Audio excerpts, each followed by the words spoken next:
right, everybody, welcome back to Border Patrol Watch. This is Jenn Budd, former senior patrol agent with the United States Border Patrol, now immigrant rights activist and writer. And with me today is my beloved friend, Hobo John. We've traveled together across the border at least once in an in-depth trip over to El Paso, helping me drive because my hands are wrecked, and we had a really good time. And I just love John's passion about the border and the border wall and everything that's going on down here. And he has a very interesting story to tell. But tell the viewers and listeners who you are and where you came from and what you do, John. Thanks again, Jen.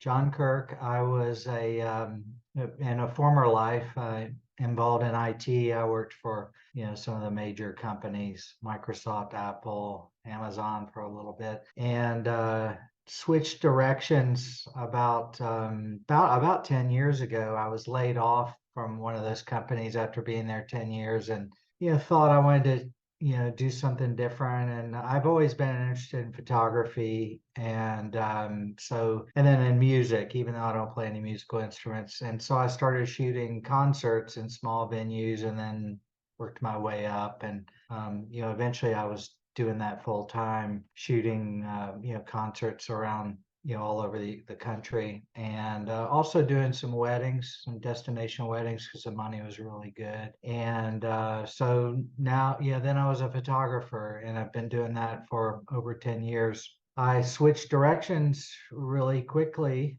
and now I'm probably more of a filmmaker. I was in August of 2019.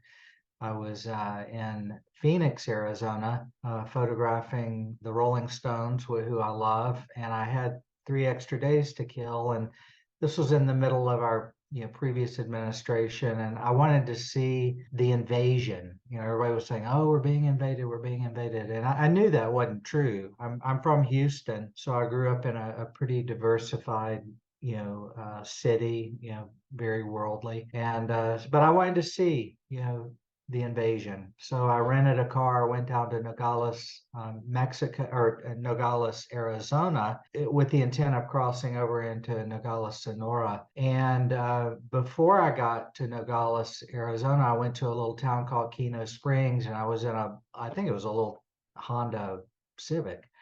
And I was driving, according to the map, right next to the border. And then I found a dirt road and then started heading south. And as I topped this hill, there was the wall. In fact, that photograph in that area was the photograph that Jenn used on the cover of her book. That was right there at Keno Springs. And so that was one of the very first photographs I ever took. And then I was like, oh my God, there's the wall. And then I looked to my left, there was no wall. There was no Mexican army. There was no border patrol. There was no one there except me, a pack of javelinas, some cows, and there was a horse or two. And I was like, well, this is weird. Why, where are the millions of migrants coming from? So I stayed there in that one spot for a couple of hours, just waiting, to see all these migrants coming over. Never saw a border patrol agent. So anyway, I made it over to Nogales, Sonora, ate lunch, and then was just absolutely fascinated with this narrative that the Border Patrol and the Department of Homeland Security had created, and also magnified by the alt-right news organizations. Fast forward, I came back in September. I was just absolutely determined to show all the places where there was no fence and no invasion. Spent about a week along the border, all in Arizona. I had not ventured out of Arizona, but drove the entire width of Arizona to all the places I could get to. Came back in the winter of 2020, and then all of a sudden, COVID hit, and I immediately lost all of my business. And my daughters are already grown; they're out of college, and I was like, I want to put all my stuff in storage. I was based in Charleston, South Carolina at that point, so I was nowhere near the border. packed up the car with the intention of being on the road for about 3 weeks. I was going to drive all the way from Brownsville, Texas to San Diego. That 3 week trip is now in its fourth year. I'm still documenting the ecocide that's taken place, but now it's morphed more into documenting the militarization of the U.S.-Mexico border, and the militarization of the U.S.-Canadian border now. So that militarization is absolutely scary. The power that Border Patrol has over just average citizens if you're within 100 miles of the border. And while doing that, I'm also documenting human rights violations, and that tragedy goes along with the militarization. It was really interesting because you came out with a documentary with the New Yorker called American Scar. It talks about something that nobody else filmed, but you filmed, that you were able to get, especially with drone footage that really shows the impact more so than you can if you're just facing it. You can see it from the top and everything, of the destruction of the Arizona border. So can you describe to people who don't know that area kind of what the terrain is like, if there's a lot of wildlife or native tribes down there, and what it is that the Border Patrol has done under the Trump administration specifically to that area that didn't exist before? Well, the areas where I documented most of the dynamiting, people often ask, or I'd have reporters from all over the world calling and saying, "Hey, we want to come and see one of the blasts." I'm like, "Okay," and they go, "What time does it start?" And I was like, "Well, there is no time. I do There's know, no set schedule. they don't ask me or consult with me. So I literally was sitting out there, 8 to 10 hours a day. That area is about 22 miles east of Douglas, Arizona, and it's in an area called Guadalupe Canyon. And that is the Pelosino Mountains, which connect to the north to the Rocky Mountains and to the south into the Sierra Madres. Again, I knew absolutely nothing about this area. I was just, sitting in the car looking through binoculars all day long.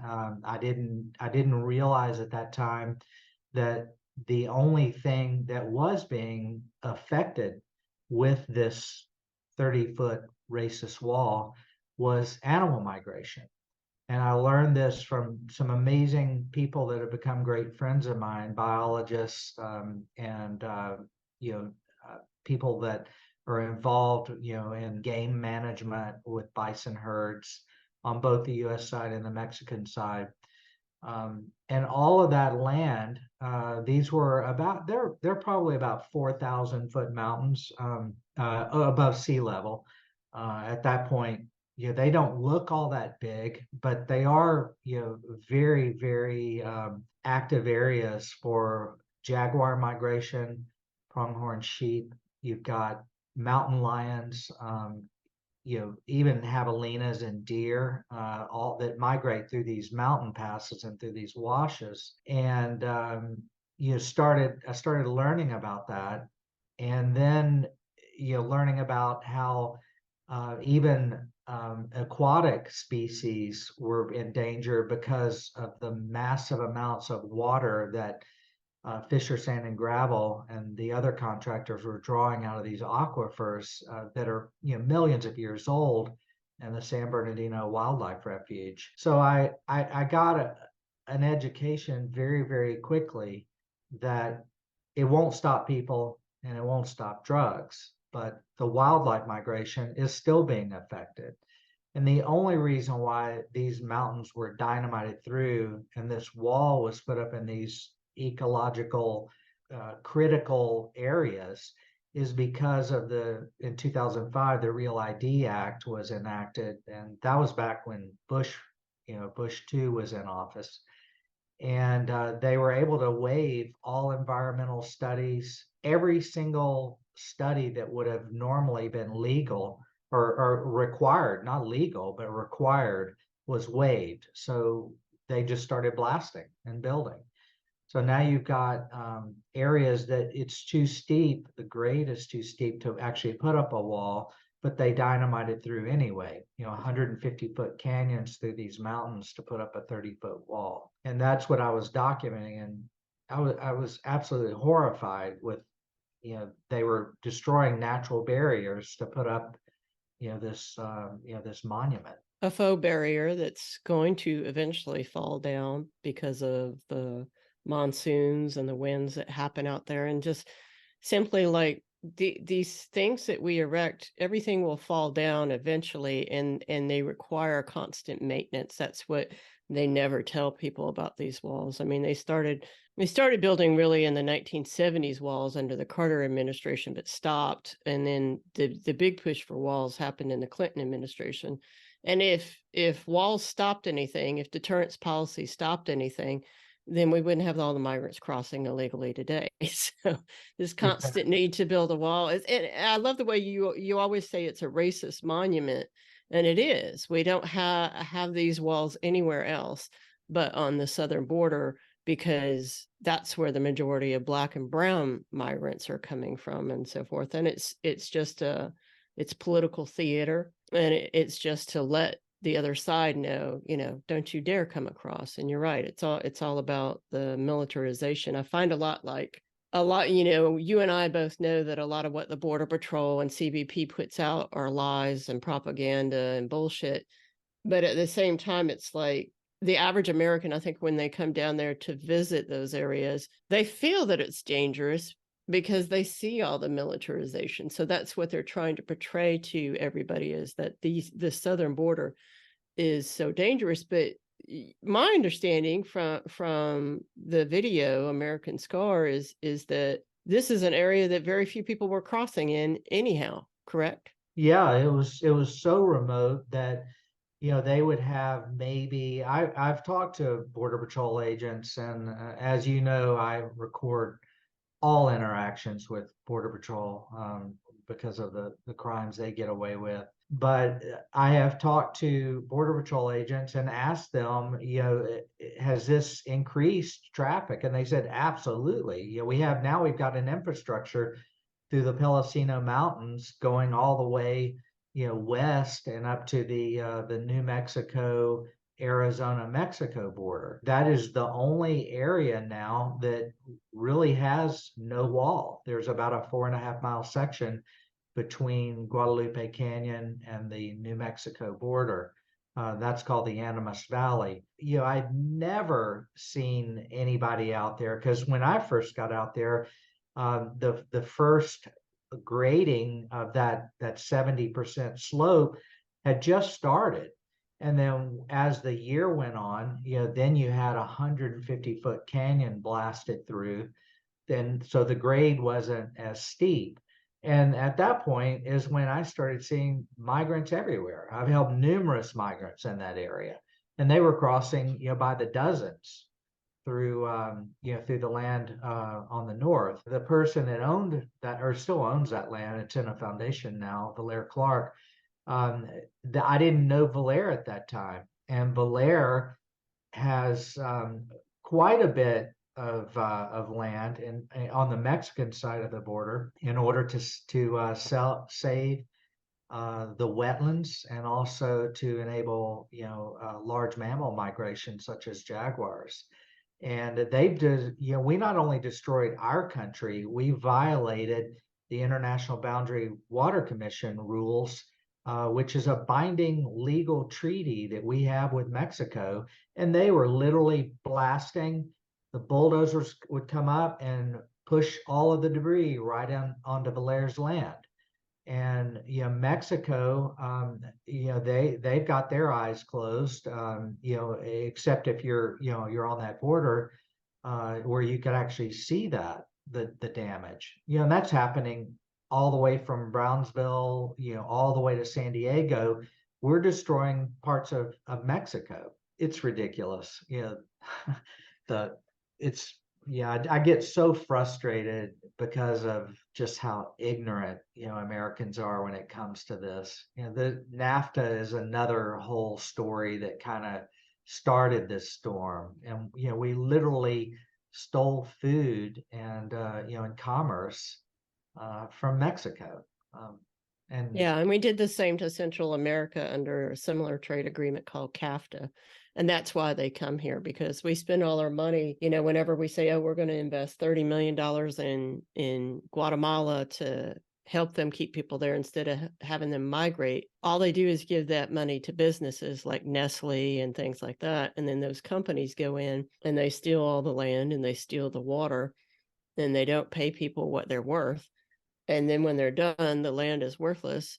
And then you have climate change on top of it, and people have nowhere to go. And we just keep supporting their governments that are dictatorships and stuff. So this is just a giant cycle that we've created that will always make the Border Patrol need more and more money. They'll always claim they do. And it'll keep our detention spaces full. So certain people, it's a never ending cycle of nothing but money off of not just human bodies, but, as you've been talking about with this wall, we're also talking about animals and plants. I was seeing in the, I think in the American Scar at the end, they were talking there's 70 indigenous plants and animal varieties that are affected by this wall. But at the same time, as you mentioned, the little cities, the little border towns like Tecate, from Tecate to all the way out to Del Rio, I've talked to people who make their living in restaurants right on the border and stuff, and they're hoping for people to come and visit, whether they're American or whether they're coming from Mexico or whatever.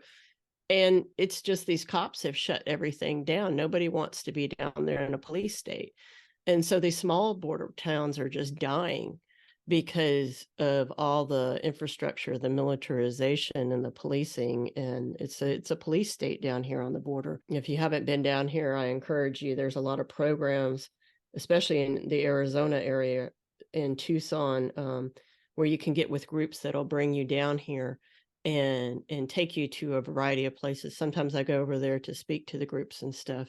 And so that's a real good opportunity if people aren't from these areas to take a week or so and come down and learn from those of us who live down here and work down here what's really going on the border, instead of listening to the propaganda that comes out from the Border Patrol and the right-wing media. I wanted to ask you, I see this, what's her name? Allie Bradley or something like that. She's some kind of, is she Fox News or some shit like that, or News Nation, or she's like, it may be like Oan or oh one of yeah, some like he's not. I some Donald Trump jerk off television show yeah, or yeah, something. they've got a whole clan of those journalists down But there. I saw her during, I don't know if the monsoon season's still going on over there in Arizona in the desert, but they're obviously, the Army Corps of Engineers did some things to the wall, like they have these giant gates that they can open during flood season.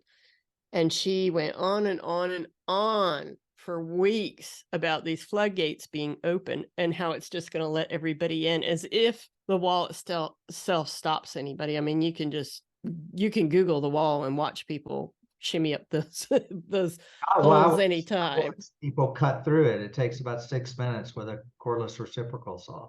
Yeah, that you can go buy at any Home Depot for, I don't know, 25, $30 or something like that. Oh, I've even seen them. They take, it's interesting because they call it like a $5 billion wall or whatever it is. It's millions or billions, but they take that twine that you use when you're wrapping around your truck, that yellow rope that ties real tight. It's nylon rope. And you can buy that for like $5. You can buy a roll of that. And if you do figure eights around the poles, then it creates a step, and then you just step and climb up the ladder and then go over the top.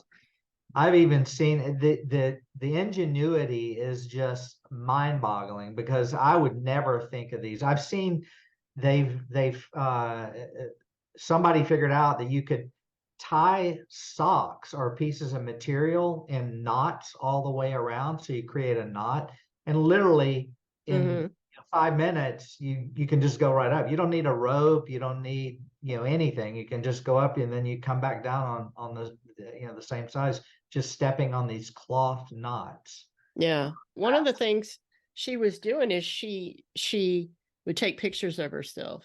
She's what most white American cisgender males would think is attractive, and takes these glamour shots. So she's standing in front of these open gates and stuff. But can you explain to people why those gates are necessary? The gates, they didn't start getting open during Biden. These were opened, during Trump's reign. They were Obama's, during his term. This goes back for a long time because these washes, for example, through San Bernardino was where she was standing. That area right there is called. It's not Black. She was not at Black Draw, but she was at Silver Creek, which is a wash that the water comes down from the Chiricahua Mountains and absolutely just washes these areas out. I mean, you're talking billions of gallons of water during monsoon that are coming through. So these gates open into the United States. They weren't able to open them into Mexico because then we violate the IBWC law. So these are on huge hinges. These gates probably weigh 2 tons. They are massive. And so the Border Patrol opens them. They actually weld them open because I guess over the years, they've learned that the power of this water, they weld them open with these braces. Well, last year's monsoon actually took these 2-ton gates and blew them off their hinges into Mexico. So I rebutted her reports that, these had no reason to be open, when it was drizzling. And I don't know if she looked at that footage or not, but I documented it. These gates were blown into San Bernardino on the Mexican side of the border. I even went into Mexico, which these reporters don't ever seem to do, to tell both sides of the story. They just have a narrative. They work for Greg Abbott or these Texas Department of Public Safety of police officers. So they chirp this stuff nonstop. And I go into Mexico and I show the damage. Yeah, even on the mountaintops where they did, complete the wall, there's so much erosion over in Coronado National Forest, and sections near Lukeville have gotten washed out, and there in California they've gotten washed out. So it's just a matter of time. I traveled with some UC Berkeley hydrology doctoral candidates with their professor. This was like 2 years ago. They've done studies with LiDAR drones and very sophisticated mapping, and they said that the lifespan of the wall without continuous maintenance in these very remote areas is about 5 years. Mm-hmm. And I've seen Yeah. evidence of this tremendous erosion. Mm-hmm. So, like they're doing it now near Sassabee, Arizona, and Sassabee, Sonora, they've had to cut holes in the wall to get the bulldozers on the other side to clear all of the debris that is actually causing the wall now to lean, into the United States. This is a Really? tremendous amount of force, and in the long run, it's just a huge waste of money that's benefiting private contractors. On the Roosevelt Reservation, you can see examples of what the LED lights are doing. They haven't got all of them turned on now, and on in most of the newer sections of the wall. But what that does is it affects bird migration coming up from South America, because they're creatures, and they know exactly where they've been. It's part of their DNA. And also, I've personally witnessed butterflies when the monarchs come up to the wall. They see the wall, even though it's got 4-inch gaps in it. You got 4 inches, 6 inches of wall, and then 4 inches. They don't see it as where they can get through. The butterflies are normally about 8 to 10 feet off the ground, so they just hover, hover, hover, and they think, well, we can't go anywhere because there's a big wall there. And so there you've got dead butterfly, millions of butterflies, just hovering.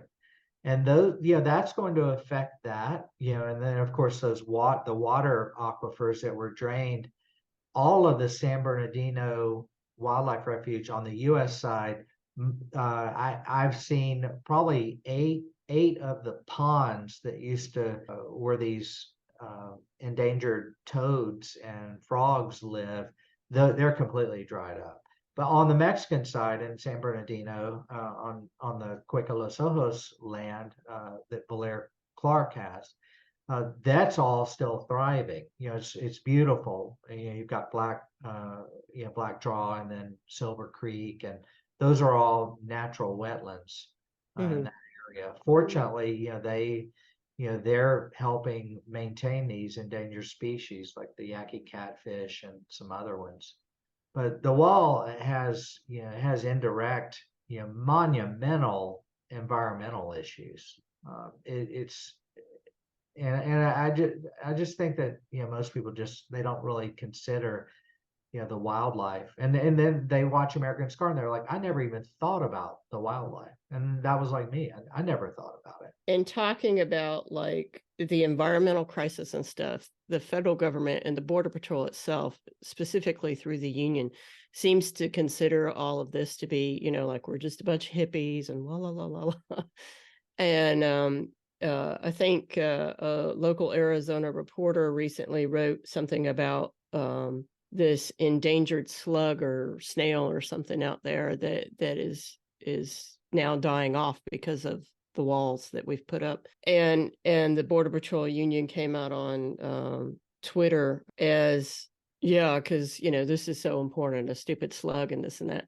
And or this is more important than border security and stuff. And it's just like they think everything has to be about them. They have to be able to do whatever they want to do and get rid of whatever laws they want to get to do whatever it is that they want to do. And it's like it's not all about you. There's a lot on the border that exists. There's human beings, there's animals, there's plant life. I mean, you talk about plant life. What's the one thing that Arizona is known for? The saguaro, Yeah. the saguaro cactus, definitely. And so remember when they were putting up the wall out there, the Trump wall out there, they kept saying, we're moving all the saguaros and not hurting them. I'm like, you're such a I fucking have liar. footage that contradicts all of that. In Oregon Pike near Quito Springs. No, that's bullshit. The contractors down there were the ones in Arizona were Kiewit, Fisher Sand and Gravel. And by the way, both of those companies were huge, multi-million-dollar donors to the Trump campaign. And those were no bid contracts. They just said, yeah. They were actually they were recommended to not be chosen by the Army Corps of Engineers. However, Trump chose them anyway. One of these oversight agencies went out there recently and they finally produced their report about whether or not the wall damaged and the builders out there intentionally damaged and destroyed a lot of the saguaros. And well, albeit they found out that they did. It's like people who live down there have been telling you this in real time, and yet y'all are like, well, we don't know unless we have an official report. And then you have an official report. Now it's going to be, well, it's too late. You can't do anything. Was it one of your pictures that you had a deer that was dead right along the fence, that it was trying to search for water and eventually died right along the fence? Maybe it was another journalist. Yeah, it was either from Cueca Los Ojos or it may have been from Emily Burns. She was also one of the scientists in the film.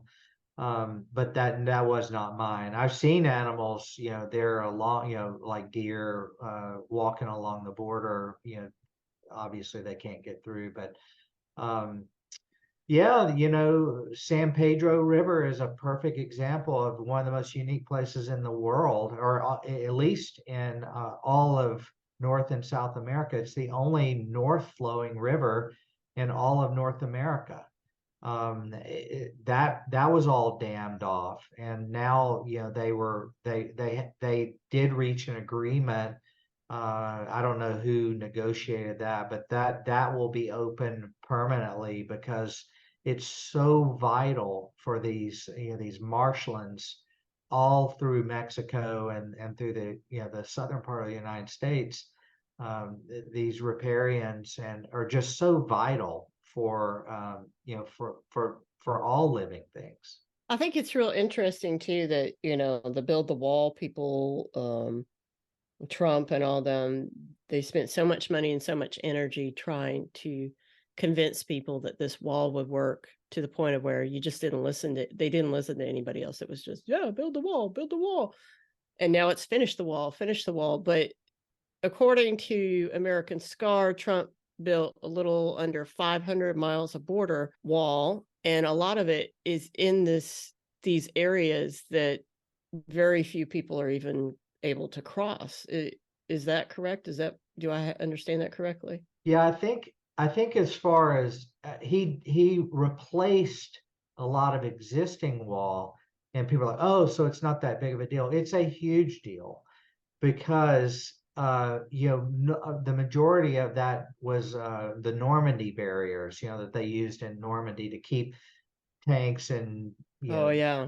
from being Yeah, lost. the big X's. Yeah. Yeah, and those that serve the purpose of keeping vehicles from coming into the United States. I thought they were ugly. I would now they seem beautiful because a lot of the areas I was in, that's all they had. So people don't realize that, yeah, he did replace existing barriers. However, it was all brand new wall and very detrimental, to the wildlife. So I think it was under 50 miles of him actually putting up wall where there was no wall whatsoever. So like all of New Mexico is pretty much completely walled off, going from just east of or west of Antelope Wells, the checkpoint there.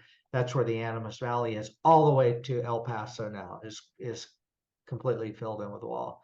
The majority of Arizona is filled in, except for a couple of places right there, between Guadalupe Canyon and New Mexico, and also west of Nogales in the Coronado National Forest.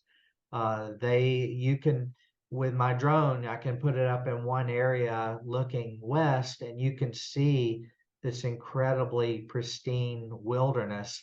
But then if you look, enough in the distance, you can see where the wall that was coming from Sassabee over Fresno Peak and all these areas that I've been. It's really disturbing to think that they literally want to close these gaps, which these gaps are huge. So these aren't little cuts in the wall called gaps. So I always told people, do not think that this building of the wall would stop when Biden was in office. It's always been, they've been building since Biden. I witnessed the very last dynamite blast when Biden was being inaugurated. They haven't removed any of the bollards that they have hauled out there in these staging areas. They're still there. That was over 2.5 years ago. Well, why are those millions and millions of dollars of bollards just sitting there? They're there because they plan on using them. And if it's not Biden, it'll be the next president. It's not going anywhere. And I mean, the Real ID Act could be waived at the stroke of a pen if Mayorkas or whatever Department of Homeland Security, the Secretary of Department of Homeland Security, they could waive that and one signature. There's too much money in it now. The private businesses are the ones that I don't think that this paranoia and this xenophobia and racism is going anywhere. There's just too much money in it. Yeah, it's the gift that keeps on giving. And then I've even seen the union starting to talk about climate change, whereas before they wouldn't talk about it and would say, oh, no big deal. And you can't come here for asylum just because of climate change and this and that. But now they've fully recognized what a benefit climate change is going to be to them, and as far as their military operations and so forth. I personally think we ought to tear it down. I can't wait for the day when they say, it's no longer going to be a crime if you go out and destroy that wall, because I'll be down there with somebody to cut a piece of it out or something like that. I think it's horrible. It's inhumane. It's intentionally killing people Something that a lot of people don't know is the 30-foot wall was designed by CBP after they did studies to determine at what height a human being will start to lose their equilibrium and not be able to maintain their balance and then fall off the wall. It just happens to be 30 feet. That comes from former Chief Rodney Scott, who said they specifically did test to see how it would, at what point would people start falling off the wall. So it's done to kill people. And it's like the buoys in Texas where they say, same guy, former Chief Rodney Scott, this is here to save people's lives. And it's like, well, if that's meant to save lives, I'd hate to see what you bring out to kill people because, I mean, so many people have died falling off this new wall. I mean, occasionally we would have injuries off the old one that was about 15, 20 feet high. I don't know what the future of the wall is going to be. I imagine it's still going to be there and there will be more reiterations of it in the next years as we get older and stuff. But it's just, I don't understand why nobody in the press, nobody says, if walls worked, they would have worked 30 years ago. They don't work. And to spend that amount of money when we have so many problems in this country right now, it's insane. It's insane what they're doing. And even the ones here in San Diego, there's a certain point in the wall area where you can look and see 3 different walls. And they just keep building another one, and it's like, one didn't work. So, and I've got that in, I've documented that before, right there on the California border in the Tinaja Altas mountains that they blasted through. That one wall didn't work, so they're putting up 2. So, yeah. In San Diego, they're using them as outdoor holding pens now. Do you think you're going to keep documenting this stuff and keep staying down here, or are you looking to go elsewhere? No, I can't. I can't leave the border. I travel back out east, every 6 weeks to see my grown daughters, but I have a 1.5-year-old granddaughter. And I don't want to ever, I want Ruth, I call her baby Ruth, but I want her to know who I am. But I can't ever see myself moving back out. Every time I'm gone for, even, 5 to 7 days, I'll go out. I get really anxious being away from the border. Yeah. I love the people. I love the migrants that I've helped. I love going into Mexico. I try to, go into Mexico, to border towns, all the time. I would rather eat dinner in Mexico than in the United States. Yeah. So I don't think I'll ever leave the border. All right. Well, I want to thank you, John. We're going to have you back on, obviously. You and I are buddies.